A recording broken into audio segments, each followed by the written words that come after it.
오늘은 설교 본문이 이제 한 절입니다. 고린도전서 10장 13절인데 주보안에 이제 제가 세 번역으로 돼 있는 구절과 우리 옛날 분들이 익숙하신 개역 개정으로 되어 있는 두 구절을 같이 준비했습니다. 세 번역 먼저 읽고 개역 개정 두 번째로 읽도록 하겠습니다. 여러분은 사람이 흔히 겪는 시련밖에 다른 시련을 당한 적이 없습니다. 하나님은 신실하십니다. 여러분이 감당할 수 있는 능력 이상으로 시련을 겪는 것을 하나님은 허락하지 않으십니다. 하나님께서는 시련과 함께 그것을 벗어날 길도 마련해 주셔서 여러분이 그 시련을 견뎌낼 수 있게 해 주십니다. 개역개정으로 읽겠습니다. 사람이 감당할 시험 밖에는 너희가 당할 것이 없나니 오직 하나님 미쁘사 너희가 감당하지 못할 시험 당함을 허락하지 아니하시고 시험 당할 즈음에 또한 피할 길을 내사 너희로 능히 감당하게 하시느니라. 아멘. 잠깐 설교를 위해서 기도하겠습니다. 우리에게 감당할 만한 시험만 주시는 신실하신 하나님, 하나님의 그 신실하심을 믿고 의지하며 우리 삶에 닥치는 어떤 일도 주님 능히 견뎌내는 저희가 되게 도와주시옵소서. 예수님의 이름으로 기도했습니다. 아멘. 자리에 앉으십시오.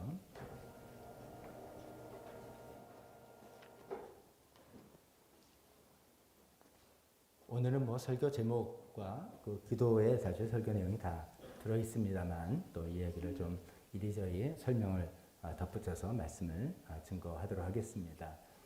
아마도 이제 고린도전서 10장 13절 이 구절은 우리가 이제 아마 우리가 가장 많이 인용하기도 하고 인용하게 되기도 하고 또 살면서 붙들게도 되는 구절 중에 하나가 뭐 탑 5 중에는 들어가지 않을까 싶습니다.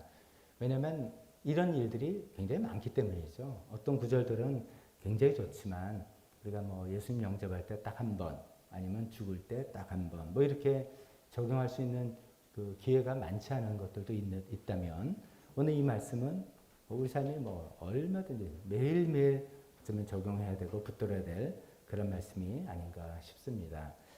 자, 근데 이 말씀을 제가 이제 세 번역 성경과 함께 개역개정 성경 이렇게 두 성경을 같이 이제 적어드리면서 같이 읽었는데 눈여겨 보신 분이라면 표현이 좀 다르다는 것을 보셨을 겁니다. 세 번역은 시련이라고 표현되어 있는데 개역개정은 시험 이렇게 표현됐어서 뭐 같은 시자니까 뭐 같은 거 아니냐 이렇게 생각할 수도 있고 또 어떤 분은 까다롭게 이거 뭐 다른 내용인데 어떻게 된 거냐 이런 생각을 가지실 수도 있습니다. 그래서 이걸 간단하게 이런 부분을 말씀드릴게요.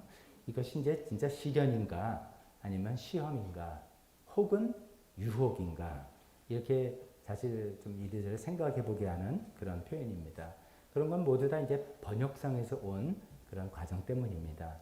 이 신약 성경을 기록한 그리스어죠. 그리스어는 페이라스모스라는 한번 듣고는 잊어버릴 수도 되는 그런 단어를 사용했습니다. 근데 이 페이라스모스라는 단어가 경우에 따라서는 시련, 그러니까 트라이얼이죠. 굉장히 어려운 일을 막 겪는 거. 또 경우에 따라서는 시험. 또 시험도 우리가 보통 시험이 들었다면 테스트를 당한다는 시험도 있고 템테이션이 온다는 시험도 있습니다. 그래서 유혹이라고 표현되기도 합니다. 그래서 이 경우에 따라서는 시련이고 또 경우에 따른 시험, 또 경우에 따른 유혹으로 설명이 되어지는 그런 상황들에 마구 쓰였던 것이죠. 근데 이제 우리가 그것을 읽으면서 문맥을 보면서 이때는 유혹이겠구나. 어떤 때는 시련이겠구나. 이렇게 생각을 해야 되는 것이죠. 대표적으로 잘 아시는 야고보서 1장 13절에 이런 말씀이 있죠. 여러분 시험을 당할 때 아무도 내가 하나님께 시험을 당하고 있다 하고 말하지 마십시오. 하나님께서는 악에게 시험을 받지도 않으시고 또 시험하지도 않으십니다. 굉장히 어려워서 막 시험 당했다 이럴 때 하나님이 우리를 시험하지 않는다. 이런 야고보서 말씀이죠. 근데 또 하나님이 아브라함을 시험하셨는데 네 독자를 바치라고 분명히 시험하셨다 돼 있는데 이렇게 또 되니까 이제 이런 여러 가지 정황을 보면서 야고보에서 하나님께서 우리를 시험하지 않는다는 뜻은 그것이 유혹하지 않는다는 뜻이구나. 이렇게 우리가 잘 이해를 하셔야 되는 것이죠. 하나님은 우리를 시험하시죠. 때로는 우리 믿음을 테스트 하시는 테스트라는 의미에서 시험하시고 그 시험을 우리가 당할 때 이게 시련으로 우리가 겪는 거죠. 아유, 독자들 겨우 얻었는데 그 아들 바치라면 이게 시련 아니겠습니까? 이제 하나님이 우리 믿음을 테스트하셔서 시험하실 때 우리가 시련을 겪기도 하고요. 또 하나님이 아니라 마귀가 우리를 유혹할 때도 그것이 시련으로 우리가 겪기도 합니다. 그래서 그냥 뭐 좀 이해하기 쉽다면 테스트, 하나님이 우리를 믿음을 연단하기 위해서 시험하는 경우도 있고 마귀가 우리를 유혹하는 경우도 있는데 근데 그 모든 것이 우리가 느끼는 입장에서는 시련이라는 형태로 나타날 수 있겠다. 뭐 이런 정도로 이해하시면서 그 문맥에 따라서 이게 템테이션인지 테스트인지 트라이얼인지 이렇게 생각해 보셔도 좋을 것 같습니다. 자, 그래서 어떤 성경은 시련이라고 번역을 했고 어떤 성경은 시험 이렇게 번역을 한 거니까 이해해 주시면 좋겠습니다. 오늘 본문을 가지고 그냥 우리가 이제 좀 간략하게 우리 머리에 남을 수 있게 어떻게 하면 좋을까 싶어서 이 본문에 담겨 있는 내용 중에 3가지 포인트만 말씀을 드리면서 말씀을 증거하려고 합니다.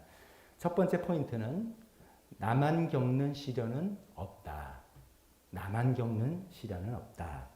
오늘 제 성경에 분명히 나왔죠. 여러분은 사람이 흔히 겪는 시련밖에 다른 시련을 당한 적이 없습니다. 이렇게 이야기하고 있죠.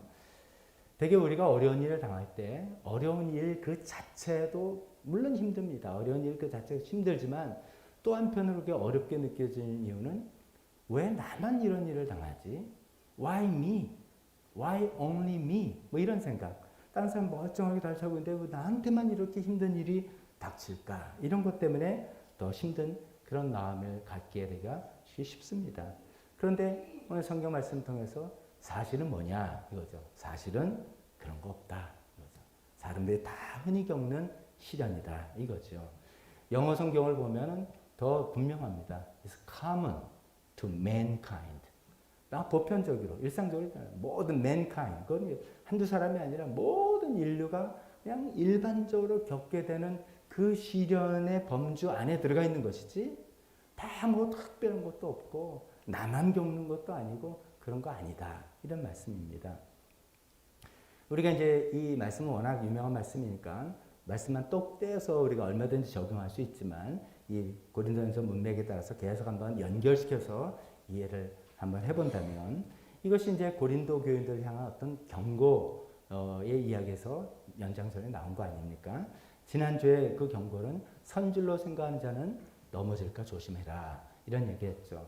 이게 일반적인 교만일 수도 있지만 그것이 아니라 이스라엘 백성을 예로 든 거 보니까 하나님의 특권을 받고 특별한 축복을 받았다고 해서 그 마음이 우쭐해지는 것 이런 거에 대해서 이야기하는 것이죠. 그렇게 마음이 우쭐해지니까 그 교만한 사람들이 각게 빠지게 되는 아주 일반적인 케이스에 이스라엘 백성들이 넘어갔다는 것을 쭉 이야기했지 않습니까? 첫 번째는 우상숭배였죠. 그 우상숭배의 핵심은 교만한 나를 섬기는 건 뭐라도 난 섬긴다. 내가 뭘 섬기는 것 같지만 결국은 나를 섬기는 것. 돈이 됐든 사람이 됐든 성공이 됐든 이런 것이다. 교만한 마음에서 나온 것이죠. 두 번째 간음도 세상의 도덕과 윤리보다는 나의 성적 쾌락을 바른다는 그런 마음에서 나온 거겠죠. 하나님을 시험했다는 것도 이런 거지 않습니까? 나를 책임져 줄 겁니까? 아닙니까? 이런 것 때문에 하나님을 의심하고 시험했다라고 얘기했죠. 또 마지막으로 그 불평 이런 것은 왜 내 마음대로 안 돼? 내 뜻대로 안 되는 거야? 여기서 나오는 것이 불평이라는 것이죠. 이게 다 이제 교만한 사람들이 빠지기 쉬운 그 트랩들이라는 것이죠. 그래서 이제 그 이스라엘 백성 이야기를 하면서 고린도 교인들에게 이것이 너에게 번복이가 되고 경고를 삼는다. 이 유혹과 시험 때문에 이게 섞여서 오는 것 때문에 이런 시련을 겪게 되는 것, 그것이 이스라엘 백성도 그랬는데 고린도 교인들이요, 당신들도 똑같은 것들을 겪게 됩니다. 그래서 지금 고린도 교회가 처한 현실이 뭡니까? 지금 이 편지가 쓰여진 이유도 고린도 교회가 너무 아름답게 잘 지내고 있어서 편지를 보낸 게 아니라 고린도 교회는 분란이 많고 분쟁이 있고 서로 끔찍한 일들이 일어나고 그런 일들이 다 야기된 거 아닙니까? 자기들이 은사도 많이 받고 지식도 충만하고 많은 체험도 있어서 교만해지니까 그런 특권에 교만해지다 보니까 우상숭배, 간음, 시험, 불평 이런 것들이 고린도 교회에 막 나타나서 그런 분란과 어려움과 이런 양상이 나왔다는 것이죠. 이런 얘기를 할 때 이제 이런 똑같은 것들이 우리에게도 있을 수 있겠구나 이런 생각을 해보게 되는 것이죠. 이런 큰 틀 안에서 겪게 되는 모든 어려움, 고린도 교회가 갖게 되어 있는 분쟁과 분란, 이스라엘 백성들이 겪었던 그 모든 어려움과 시련 이런 것들이 그들만 겪었거나 그들에게만 있었던 일이 아니라 누구나 다 겪을 수 있는, 누구나 다 겪게 되는 그런 시련이다라는 이야기를 먼저 이야기하고 있습니다. 그래서 우리가 어떤 개인적으로도 어떤 시련을 겪을 때 나만 이런 시련을 겪는다 이런 생각은 일단은 접어두는 게 좋겠습니다. 이게 이제 어쩌면 왜 나만 이런 일이 있을까 생각할 때 어떻게 보면 조금 이렇게 표현을 좀 어떻게 보지만 조금 지나친 자기망상증 생각입니다. 자기가 굉장히 대단한 사람이라서 나만 이런 어려움이 있어 이렇게 생각하는 그런 모습도 보일 정도로 그런 거 없습니다. 모든 사람, 모든 인류가 다 겪게 되는 그 시련의 범주 안에 있는 것들이라는 것이죠. 물론 그 시대와 사람에 따라서 우리에게 다가오는 시련의 모양은 다를 수 있죠. 뭐 시대라고 하니까 지금 우리가 살아가고 있는 시대가 코로나를 겪으면서 굉장히 변하는 시대를 우리가 살고 있는 것이죠. 많이들 들어보셨고 우리가 많이 사용하지만 요즘 우리가 살아가는 시대는 4차 산업혁명 시대다. 4차 산업혁명에 돌입한 시대다. 이런 얘기를 많이 들어보셨을 겁니다. 잘 아시는 대로 1차 산업혁명 영국에서 시작한 증기기관이 시작돼서 증기 열차가 만들어지면서 혁명이 일어났던 것이죠. 2차 산업혁명은 전기가 발전돼서 여러 가지 전기를 활용했던 그 시대였죠. 3차 산업혁명은 인터넷이 발전돼서 지금 우리가 누리고 있는 여러 가지 인터넷으로 활용하는 그런 것들이 일어난 시기죠. 근데 이제 거기서에서 4차 산업혁명이 돼서 듣기만 해도 뭔지 모르고 잘 모르는 그런 것입니다. 블록체인이 어쩌고 인공지능이고 빅데이터고 자율주행이고 로봇이고 사물 인터넷이고 등등 진짜 어떤 거는 이미 우리가 실생활 쓰고 있지만 무섭기도 하고 이런 시대에 우리가 돌입한 시대를 살고 있죠. 자율주행에 대해서 얘기할 때 그런 표현을 듣고 야 정말 그럴까 생각해 본 적이 있었습니다. 근데 더 이상 운전을 내가 막 이렇게 할 필요가 없는 시대가 온다. 마치 승마가 옛날에 말 타고 다니는 시대는 필수였는데 지금은 승마는 스포츠 취미로 바뀌었잖아요. 누가 말을 타고 갑니까? 차 타고 가죠. 그런 것처럼 자율주행이 일어나면 운전은 취미입니다. 오늘 너무 심심한데 내가 직접 한번 운전해 볼까? 이렇게 하는 것이지. 그냥 어디서 어디 가자 딱 눌러놓고 마음대로 책을 보거나 영화를 보면서 목적지에 도착하는 그런 4차 산업혁명 시대에 우리가 지금 막 도입했다는 거죠. 가상현실이라는 메타버스 시대가 돌입한다. 등등 용어가 뭔지도 모르겠고 그런 시대인데 하여간 뭔지 모르게 뭔가 놀랍게 변화하는 그런 시대로 우리가 점점 문제가 흘러가고 있는 건 틀림없습니다. 하지만 아무리 이렇게 시대가 달라지고 아무리 세상이 변한다 해도 인간으로서 겪는 어떤 유혹 또 인간들이 하나님께서 우리를 테스트하고 시험해보는 어떤 시험의 방식들 이건 똑같다는 것이죠. 대부분의 우리의 어려움들은 관계에서 오는 어려움, 건강에서 오는 어려움, 물질에서 오는 어려움, 또 게으름의 이슈, 욕심의 이슈, 어떤 중독이냐 등등 이런 거 아무리 시대가 변하고 기술이 바뀐다 할지라도 똑같은 그런 문제로 우리에게 다가오는 시련이라는 것이죠. 조선시대에 겪었던 사람들의 시련이나 고린도 교회 1세기에 겪었던 사람의 시련이나 지금으로부터 4,000년 전에 이스라엘 사람들이 겪었던 시련이나 똑같은 그런 시련이라는 거죠. 나만 겪는 그런 시련은 없다는 겁니다.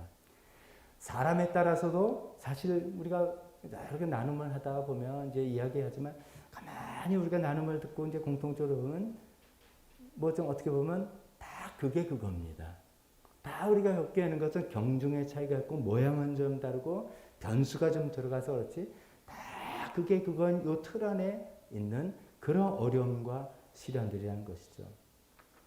어떤 분이 이런 얘기를 하더라고요. 안 믿는 분인데 인생이 뭐냐. 결국 그냥 태어나서 열심히 공부하고 일하다가 좋아하는 사람 만나서 결혼하고 자식 낳고 그 다음에 이제 자식 어느 정도 키우다 보면 이제 부모님 보내드리는 과정이고 부모님 다 보내드리게 하면 내가 이제 가는 과정이고 뭐 그냥 그거다 이거죠.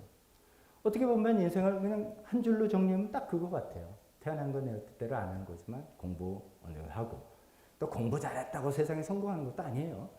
또 뭐 하여간해서 뭐 공부해서 사업을 하든 직장 하든 사람 만나서 뭐 싸우고 뭐 어떻게 하다가도 또 결혼해서 애를 낳아서 또 기쁨도 있고 또 뭐 속상함도 있고 뭐 하다가 그러다 보면 이제 부모님 보내드리는 거고 그러다 보면 어느 날 보면 이제 내가 갈 차례고 뭐 이런 거죠. 물론 이 말씀도 이제 결혼을 하고 자녀가 있다는 전제죠. 제가 이제 이 말씀드린 거는 요즘 이제 독신에 대한 지난번에 이제 그 결혼에 관한 7장에 이야기하면서 그 생각을 또 다시 한번 하게 했죠. 꼭 결혼해서 자녀가 있는 가정만 정상 이런 것을 우리가 좀 조심해야 되겠다. 근데 시대 흐름도 그렇죠. 결혼 안 한 분들, 결혼해도 자녀를 출산하지 않는 분들을 우리가 또 입장을 존중해야 되니까 이제 그런 것이죠. 그런데 이제 뭐 대개 이런 거라면 뭐 시련이란 우리가 뭐 나누는 데는 모두 이 과정 안에 있는 일들이죠. 아무리 큰 일을 당해서 눈이 캄캄하고 뭐 나만 망한 것 같고 뭐 이렇지만 다 요 과정 안에서 일어나는 크고 작은 일들이다 하는 것이죠. 다시 말씀드립니다. 성경에서 말하는 것처럼 사람이 흔히 겪는 시련밖에 다른 시련이 없다.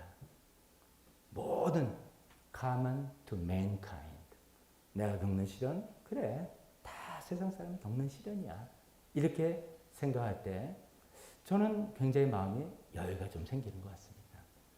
잘못 생각하면 나만 겪는 어려움이라고 할 때 그것이 더 나를 힘들게 하고 어렵게 하는데 또 이렇게 생각할 수 있습니다. 왜 하나님이 나만 미워하시지? 왜 하나님이 나에게만 이렇게 힘든 일을 주시지? 이렇게 생각을 하는데 결코 아닙니다. 이 세상에 우리가 겪는 어떤 힘든 일, 그런 고난의 근거는 출발은 사실 죄에서 온 것이고 근데 이것은 모든 사람이 모양이 조금 다를 뿐이지 시대와 상관없이 모든 사람이 겪는 그런 일이다라는 것을 분명히 기억했으면 좋겠습니다. 그래서 성경을 보면서 성경 인물들의 예를 보면서 본보기를 삼는 게 그 사람들이 겪은 일 내가 겪는 일 똑같네 이렇게 생각하는 거 아닙니까?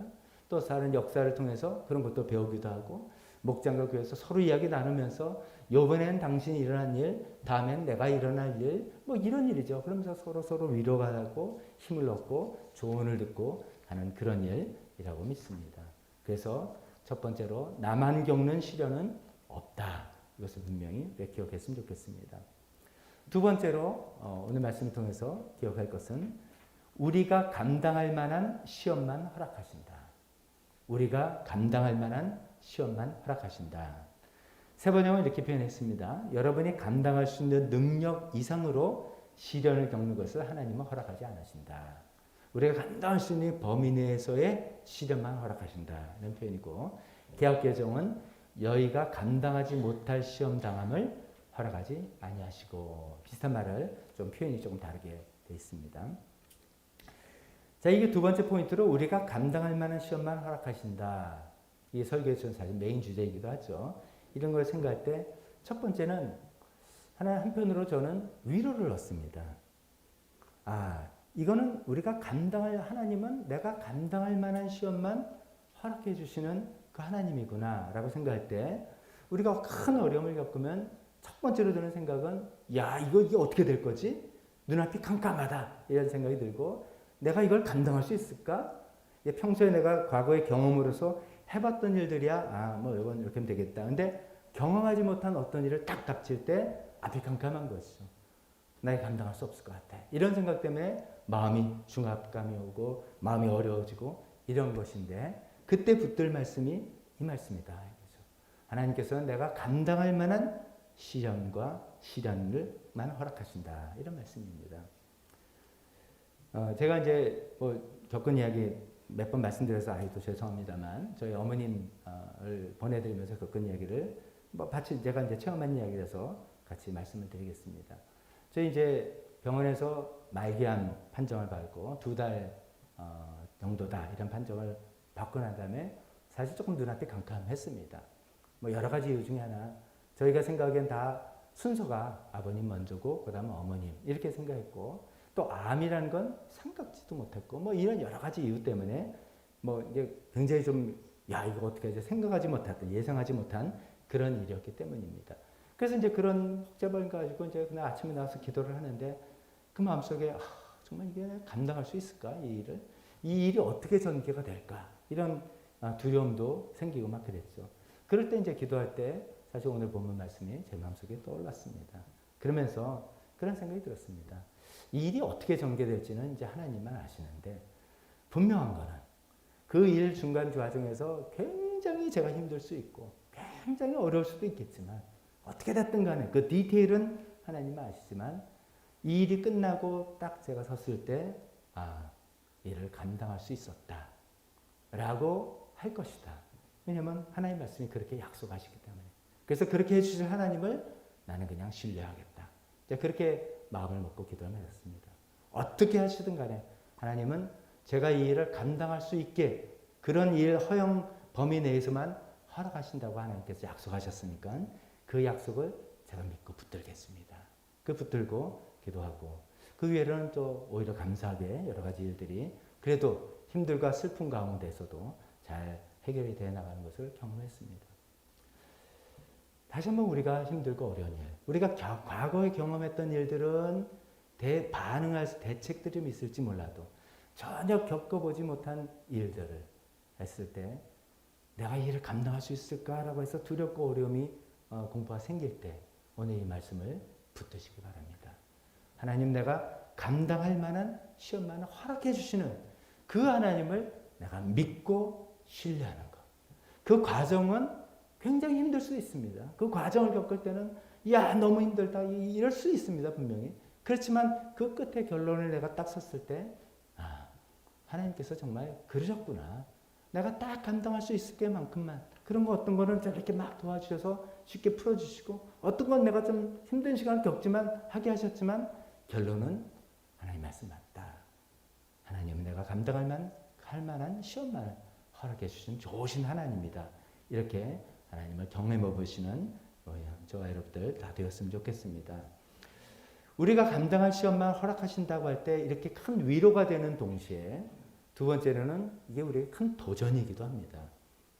어떤 의미에서 도전이냐면 우리는 본능적으로 힘들고 어려운 일을 싫어하기 때문에 그런 일들이 딱 닥쳤을 때 감당하기 어려울 것 같다 막 힘들고 그러는데 이 말씀에 오늘 성경 말씀에 의하면 그것은 내 생각이고 더 정확히 나의 감정뿐이다 이거죠.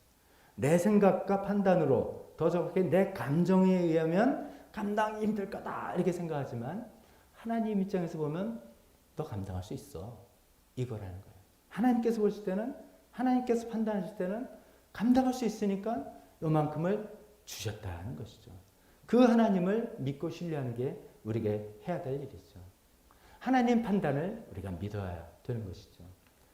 근데 실제로는 우리가 겪을 때는 너무너무 힘든데 너무너무 힘들어서 감당이 어렵다고 생각하는데 하나님께서 너 감당할 수 있어 라고 해서 주시는 그 이유는 뭔가 하면은 하나님께서 감당할 힘을 우리에게 주신다는 뜻입니다. 그냥 너 할 수 있어 해봐 그런 게 아니라 하나님께서 우리에게 감당할 수 있는 힘을 줄 테니까 너 부딪혀 봐라. 우리에게 감당할 수 있는 힘이 그냥 어디서 나옵니까? 그게 성령님의 도우심이죠. 그게 우리가 나이가 들면 이런 게 아니라 세상적인 게 아니라 성령님께서 우리를 도와주셔서 우리에게 성령의 열매로서 그걸 인내할 수도 있게 하시고 어떤 성령의 은사로서 그것을 해결할 수도 있게 하시고 사람들을 붙여줄 수도 있고 여러 방법으로 우리가 그것을 감당할 수 있는 식으로 우리를 이끌어 가실 하나님이라는 것이죠. 그렇기 때문에 하나님께서는 너희가 할 수 있어 라고 우리에게 맡겨주시고 그 맡겨주시는 허락해 주시는 하나님의 의도는 그것을 통해서 우리가 점점 더 성장하고 우리 어떤 신앙의 근력이 생기는 것을 기대하시 그런 의미에서 테스트인 것이죠. 이 시련이 나에게 오는 것은 나의 믿음을 테스트하려는 하나님의 선하신 목적에서 우리에게 주신 것이죠. 그런데 우리는 그냥 반응이 힘들어요 하면서 사실 이것을 우리가 할 수 있는데도 하나님의 도우심으로 감당할 수 있는데도 그걸 감당할 수 없다. 불만하고 불평하고 피하려고 애쓰고 하다 보면 우리는 그냥 맨날 그 자리에 그 위치에만 서 있을 수 있게 되는 것이죠. 뭐 이제 우리가 헬스장에 가서 뭐 근육 운동을 한다라고 한다면 그 원리는 너무나 잘 아는 사실 아닙니까? 이제 예를 들어서 뭐 몇 킬로짜리를 들어서 보통 3세트를 한다 그러잖아요. 3세트인데 도저히 내가 좀 들기 힘드는 무게 정도 들고 아유 안 되겠다 하면 맨날 근육이 고만고만고거리죠. 그래서 너무 힘들다고 할 때 몇 번 더 해라 그러더라고요. 예, 트레이너가 이렇게 이제 알려주셨는데 이제 저는 이제 나이가 이제 6학년이 곧 되니까 제가 뭐 이렇게 키울 필요는 없다. 건강 관리만 하면 된다 해서 이제 이러고만 있습니다만 원리는 그거죠. 그러니까 막 힘들어 죽겠다 라고 할 때 근육이 찢어지고 그때 단백질 성분이 들어가서 근육이 더 커진다. 뭐 이런 원리 아닙니까? 그러니까 우리가 하나님께서 우리를 키워나가시는 방법도 성장시키는 것도 그런 거죠. 감당 힘들어요. 너무 쉬운 거는 사실 우리 잘하지 않죠. 근데 너무 힘들어요 라고 해서 감당하지 못할 것 같아요 라고 할 때 하나님의 도우심 믿고 그것을 견뎌나가 볼 때 우리는 뭐 마음의 근육이 찢어지고 그때 성령님의 단백질이 들어와서 우리가 든든해지는 더 강건해지는 그런 원리 똑같다는 것이죠. 사실 이래서 우리가 점점점 성장하고 성숙해 나가는 것이죠. 점점점 성장하고 성숙해 나가는 것이죠. 이것을 피하고 그러니까 달리 말하면 우리가 살아가는 인생에 시련이 없는 어려움이 없는 인생은 복받은 인생이라고 생각하는 것 같지만 아닙니다. 어찌 보면 아닙니다. 이런 경우 가끔 보실지 모르겠습니다. 어떤 분이 인생이 정말 평탄한 분이에요. 정말 어려움 없이 평탄하고 그래서 연세가 오래 사셨는데 근데 그분과 대화하다 보면 뭐 이런 거죠. 내 스타일 아닌 사람은 딱 끊어버리는 거죠.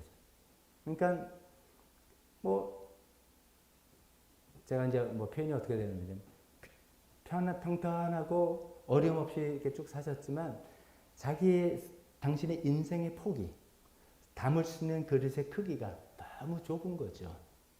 그러면서 평탄하게 사시는 거죠. 그런 인생을 택하실 수도 있습니다. 그런 인생을 택할 수 있습니다. 그러나 어쩌면 하나님께서 주신 많은 기회를 스스로 걷어차셨을지 몰라요.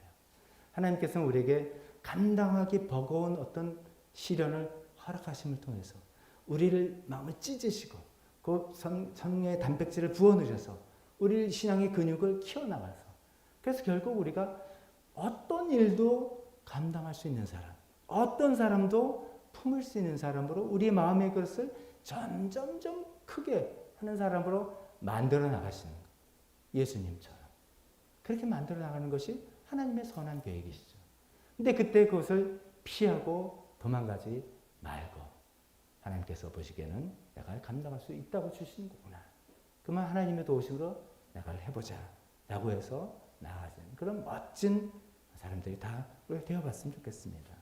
나이가 들수록 점점 많은 사람을 품고 포용하고 같이 어울릴 수 있는 그런 멋진 사람들이 되었으면 좋겠습니다. 자, 그런데 이제 하나님께서 우리를 어떤 어려움을 줬을 때 나는 분명히 감당할 수 없을 거라고 생각했는데 너는 감당할 수 있어 라고 하시는 하나님은 그냥 딱 보니까 내가 보니까 그런 거야가 아니고요. 좀 전에 말씀드린 것처럼 하나님 비장의 무기가 2개가 있습니다. 비장의 무기의 2개 하나는 감당할 힘을 내가 줄게 이런 게 있고요. 또 하나는 정 힘들면 피할 길 내줄게 이겁니다. 감당할 일은 내가 줄 테니까 해봐라 이런 것이고 정 버거워서 힘들고 이거 요즘에 조금 아직 안 되겠다 그러면 피할 길을 주겠다는 하나님의 그 비장의 카드가 있기 때문에 그런 하나님 계획상에서 우리에게 어떤 어려운 힘을 주신다는 것이죠. 근데 여러분 생각에는 하나님 주로 어떤 카드를 많이 쓰실 것 같아요? 감당할 힘을 더해 주시는 카드, 피할 길을 내주시는 카드, 전자, 후자. 여러분 생각엔 어떤 것을 주로 더 많이 사용하시는 것 같습니까? 전자. 우리가 원하는 건 뭡니까? 후자. 그죠? 우리는 주로 뭘 원하냐면 후자를 원하죠. 피할 길 주세요. 이거 시련 자체 우리가 기대하는 하나님 감당할 시험만 주신다는 것은 우리가 기대하는 것은 빨리 이 어려움에서 우리가 싹 피하거나 아니면 이 시련이라는 것이 100으로 처음에 왔다가 80, 70, 66 이렇게 줄어드는 거 이걸 우리는 기대하죠. 하나님께서 그렇게도 하십니다. 그러나 대부분 하나님께서 하시는 방식은 우리의 바람과는 좀 달리 전자, 우리의 내면의 힘을 키워나가는 방식으로 그것을 하게 하시는 것 같습니다. 그 정답을 이렇게 말씀하시는 거 보니까 다 그런 경험들이 있으신 것 같아요. 그렇죠? 되게 이제 우리 고백이 그래서 그렇잖아요. 환경은 하나도 변하지 않았지만 뭐 이런 거잖아요. 열심히 기도했다가 뭐 갑자기 시련이 싹 사라지거나 길이 확 열린 건 아닌데 여전히 문제는 있는데 내가 옛날 같이 힘들지 않다. 이 고백들이 다 이런 거 아닙니까? 하나님께서는 우리에게 감당할 힘을 자꾸만 공급해 주시고 그 하나님께 내가 순종해서 그것을 나도 자꾸만 신앙의 근력을 찢어내면서 단백질을 보충하면서 하다 보니까 그것을 예전에는 어휴 큰일 났다. 나 이제 끝났다 라고 생각했는데 이 정도 그래 해보자 라고 나갈 수 있는 그것이 하나님께서 우리를 도우시는 힘이다. 그 하나님께서 우리에게 주시는 감당할 수 있는 힘이라는 것이죠. 또 이 감당할 수 있는 힘도 단기간에 우리가 확인할 수 있는 건 아닙니다. 어떤 경우는 5년, 10년 걸리기도 합니다. 그렇지만 하나님께서 우리에게 이렇게 감당할 힘을 계속 주시는 그것이 나의 대단함이 아닙니다.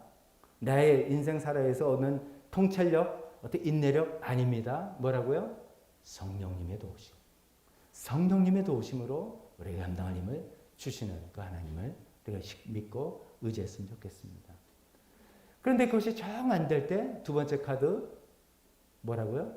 피할 길 열어주시죠. 이 피할 길을 하나님께서 피할 길을 주실 때 또 우리는 뭘 실수를 하기 원하면 하나님께서 피할 길을 주시지 않았는데 자기가 마련한 피할 길로 도망가는 것입니다. 그럴 때 나오는 신앙 속담이 있습니다. 한 십자가 피하려다가 10 십자가 만나게 된다. 뭐 몇 번 들어보셨을 거예요. 한 십자가 이거 안 됐다. 그래서 피해서 도망갔는데 10 십자가 기다리고 있는 거죠. 더 일이 꼬이고 어려워지고 엉켜지는 그런 일들이 많습니다. 그래서 이 피할 길은 반드시 하나님께서 주시는 피할 길이어야 됩니다. 어떤 관계적으로도요. 뭐 제가 구체적인 제 경험을 다 말씀드리긴 좀 그렇지만 굉장히 힘들고 어렵고 꼬였는데 이제 이 관계를 내가 끊을까 그런 생각도 유혹 듭니다. 내가 관계 정리할까? 그런 생각도 들고 그런데 그것을 내가 손대는 게 아니라 하나님께서 주시는 피할 길까지 기다리는 이 힘들죠. 근데 그렇게 돼야지만 나중에 모든 게 그냥 아름답게 깨끗하게 해야 되는데 내가 이렇게 관계를 끊어버리면 그 당시는 편하지만 그 이후에 굉장히 복잡해지고 굉장히 어려운. 그래서 한 십자가 피하려다가 어떻게 된다고요? 10 십자가 만나게 된다는 거죠. 그래서 하나님께서 그 피할 길을 열어주실 때까지 인내하면서 기다리는 그런 저와 여러분들 다 되었으면 좋겠습니다. 그래서 우리가 기억할 것은 두 번째, 하나님께서는 내가 감당할 만한 시험만 주신다. 내 생각과 다르다 할지라도 하나님의 그 판단을 믿어드리는 저와 여러분 되시면 좋겠습니다. 하나님께서는 우리에게 내면적으로 감당할 힘을 성령의 힘으로 주십니다. 또 때로는 피할 길도 열어주십니다. 그래서 하나님 입장에서는 하나님께서 허락하셨다. 하나님의 허락 없이 우리 인생에 떨어지는 건 없지 않습니까? 하나님께서 허락하셨다. 그러면 뭐든지 그것은 그래 내가 이건 감당할 만한 것인가 보다. 그러면 하나님 힘을 주셔서 내가 이걸 감당하게 도와주십시오. 정 안 되면 하나님 피할 길 열어주세요. 그래서 하나님께서 열어주실 때 그 길로 피하실 수 있겠습니다. 세 번째 오늘 이 말씀을 가지고 우리가 붙들어야 될 내용은 가장 중요한 것입니다. 하나님은 신실하시다. 하나님은 신실하시다. 이 모든 이런 이야기들을 하는 그 근거를 하나님은 신실하셔서 하나님은 미쁘셔서를 근거로 이야기하고 있습니다.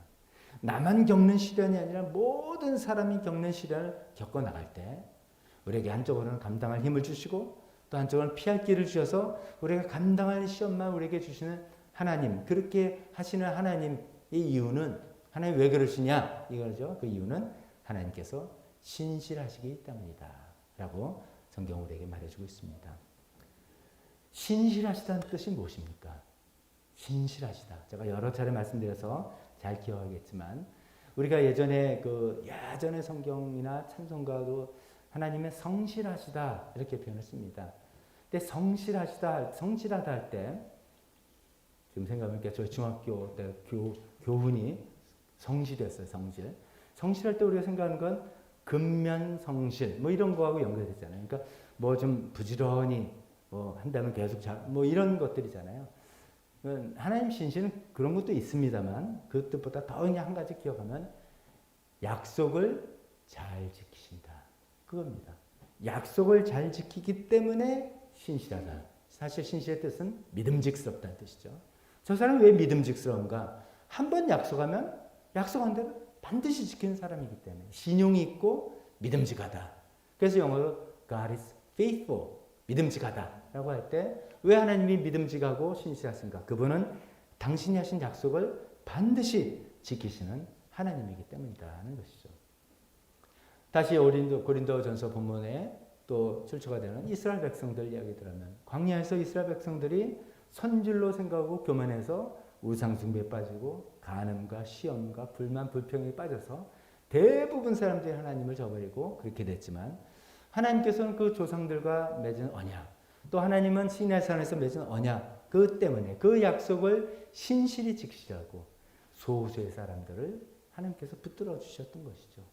여호수아, 갈렙과 광야 세대, 거기서 태어난 이 세대를 약속대로 가나안 땅으로 인도해 주셨던 신실하신 하나님, 약속하신 것을 반드시 지키시는 하나님이라는 것이죠. 하나님께서는 다윗 왕에게 이런 약속을 했습니다. 다윗 왕이 이제 성전을 지어드리겠다니까 하나님, 너는 피를 많이 흘려서 그것은 아닌데 네 아들이 지을 것이다. 근데 네 마음이 정말 기특하구나. 그러면서 너의 집안을 왕조로 만들어야겠다. 우리 표현으로는 대대손손이 다윗 왕 끝나는 게 아니라 아들이 왕이고 손자가 왕이고 집안 대대로 왕조가 되는데 영원한 왕조로 삼아주겠다. 다윗이 뭐 감동을 하죠. 하나님, 제가 무엇이고 우리 집안이 무엇이 간대. 하나님께서 이렇게 은혜를 베풀어 주십니까? 사무엘 7장이 그런 감격스러운 시를 읽고 있는데요. 근데 그 다음에 우리가 역사를 보니 이스라엘 왕의 솔로몬도 뭐 좀 이렇게 됐고 그 다음에 여러분들 열왕기 상하 읽어보셨지만 모든 다윗 왕의 후손들이 어떻게 했습니까? 전부 다 불성실하고 하나님께 불순종해서 하나님께서 그렇게 이제 세워줄 수가 없었잖아요. 그러니까 하나님 약속하신 거 끝났나 그렇게 생각하지만 하나님 약속은 어떻게 연결됩니까? 다윗의 후손으로 오신 예수님을 영원한 왕으로 세우셔서 그 하나님께서 하신 약속은 반드시 지키시고 반드시 이루시는 하나님의 신실하심을 보여주셨던 것이죠. 하나님께서는 약속하신 것을 세상 무슨 일이 있더라도 지키시는 그런 분입니다. 여러분, 우리가 이제 구약성경을 쭉 읽었으니까 인용해서 말씀드리면 그 민수기에서 나오는 발람 선지자란 묘한 인물이 있죠. 거짓 선지자인데 또 이렇게 또 싱통하게 또 맞는 말도 했던 사람이죠. 그러니까 하나님의 영의 감동에 대해서 이렇게 한 것이죠. 거기서 민수기서 23장 19절에 발람이 이런 얘기를 하시죠. 이런 얘기를 하죠. 하나님은 사람이 아니시다. 거짓말을 아니하신다. 사람의 아들이 아니시니 변덕을 부리죠 아니하신다. 어찌 말씀하신 대로 하지 아니하시랴. 어찌 약속하신 것을 이루지 아니하시랴. 그 거짓 선지자지만 하나님의 영이 온전히 사로잡힐 때 그 입을 통해서 진리의 말씀을 이야기할 때 하나님은 한 번 말씀하고 약속하신 것은 반드시 지키는 그런 분이다라는 것을 그 입을 통해서 선포했습니다. 그런 하나님의 약속이 오늘 우리에게도 주어지지 않습니까? 여러 성경 약속, 신약이란 뜻이 새로 예수님 이후에 예수님을 통해서 우리가 맺은 약속, 하나님과의 약속 아닙니까? 요한복음 1장 12절. 그를 맞아들인 사람들, 즉 영접한 사람들 있죠. 예수님의 이름을 믿는 사람에게는 하나님의 자녀가 되는 특권을 주셨다. 우리가 예수님을 영접할 때 하나님의 자녀로 우리를 만들어주는 하나님 자녀가 되는 특권을 주시겠다고 하나님께서 약속하셨다는 것이죠. 그래서 그 약속대로 우리가 지금 살아가고 있는데, 근데 우리가 또 그 약속을 우리 면에서는, 우리 입장에서는 또 신실하지 못하는 그런 면이 있지만, 또 하나님께서 뭐라고 약속하시냐면, 우리 고린도서 1장 8절에서 9절을 이렇게 읽었죠. 우리 주 예수 그리스도께서 나타내실 날에, 재림 때, 종말 때 여러분이 흠잡을 데 없는 사람으로 설 수 있도록 주님께서 여러분을 끝까지 튼튼히 세워주실 것입니다. 하나님은 신실하신 분이십니다. 참 미스테리어스한 말이죠. 나를 흠잡을 데 없는 사람, 하나님 눈에 흠잡을 데 없는 사람으로 만들어주신다? 사실 조금 믿기 어려워요. 아유, 그럼 당연하지. 이렇게 아니라, 왜냐면 우리 스스로가 아니까. 지금 뭐 우리가 교회에서 만나면 다 선한 분이고 다 좋은 분들이죠. 우리 이영화자님 마음이 비단결처럼 곱다고 오늘 따님에게 직접 고백도 들어요. 뭐 다 그런 사람이지만 자기 마음은 잘 알잖아요. 우리가 얼마나 추한 죄인인지. 근데 하나님께서 과정은 우리가 모르겠지만 흠잡을 데 없는 사람으로 만들어준다. 왜냐하면 우리를 자녀 삼아 주셨으니까. 우리가 예수님 영접해서 성령님께서 우리 안에 오시고 우리 안에 활동하셔서 어떻게 해서든지 우리를 예수님 다시 나타날 때 흠잡을 데 없는 사람을 만들어 주시겠다고 약속하신 그 약속. 이루실 것 같습니까? 못 이루실 것 같습니까? 이루실 이유는 우리가 예뻐서, 우리가 잘해서가 아니라 하나님의 신실하신 약속을 반드시 지키신 그거 하나 때문입니다. 가만히 생각해보니까 이렇습니다. 하나님은 전지전능하시다. 하나님은 사랑이 많으시다. 뭐 여러 가지 하나님의 위대한 성품이 있는데 만변하면 끝이에요. 제일 우리가 붙들 수 있는 건 하나님은 신실하시다. 이거 아닌가 싶습니다. 아무리 능력 있으면 뭐예요? 보니까 너는 틀렸대. 그건 옛날 이야기고 하면 끝이에요. 아무리 사랑 많은 사람이라도 이제 너랑 나는 끝이야. 그럼 끝이에요. 그런 사람도 있잖아요. 아주 마음씨 좋고 그런 사람인데 어떤 일 때 딱 정 뗐어. 딱 관계 끊어버리면 끝. 그게 아니라 그래 한번 예수님 안에서 약속, 너 언약을 맺었다. 그럼 내가 끝까지 너를 흠잡을 데 없는 사람으로 만들어주마. 라고 하시는 하나님의 그 신실하심. 그 때문에 우리가 인생 살아가면서 죄로 인해서 우리의 연약함과 우리 부족함을 위해서 우리의 실수로 인해서 시련과 어려움과 우리 자의건 타의간의 많은 것들을 겪을 수 있습니다. 많은 유혹을 받을 수 있습니다. 또 하나님 우리를 테스트해봐서 우리를 키우려고 그러나 우리에겐 시련의 모양으로 오기도 합니다. 그런 일이 있을 때 나 혼자 이런 일은 당하는 것은 아니다. 이런 생각을 분명히 우리가 해나갑시다. 우리 인생 누구나 다 당하고 겪는 일이다. 또 두 번째 이것은 내가 감당할 수 없다고 생각할 것이지 하나님 보시기에는 충분히 감당할 수 있다고 판단하시고 나에게 허락하신 것이다. 감당할 힘도 주시고 피할 길도 주실 그 하나님을 신뢰하면서 그것을 감내해 나가면서 우리 신앙의 실력을 근육을 키워나가는 여러분들이 되었으면 좋겠습니다. 그 모든 밑바탕에는 하나님은 신실하시기 때문입니다.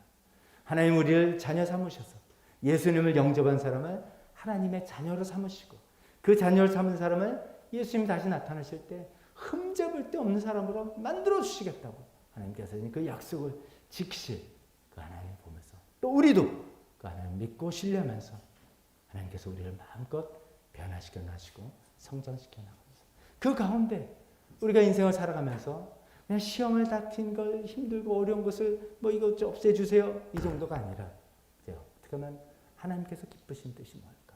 하나님께서 바라시는 게 뭘까? 내 삶을 통해서 예수님의 드러낼 수 있는 예수님처럼 보여줄 수 있는 게 뭘까? 그래서 한 영혼이라도 주님께로 인도할 수 있는 게 뭘까? 이런 것을 살아나갈 수 있는 저희 여러분들 다 되시기를 주님의 이름으로 축원합니다.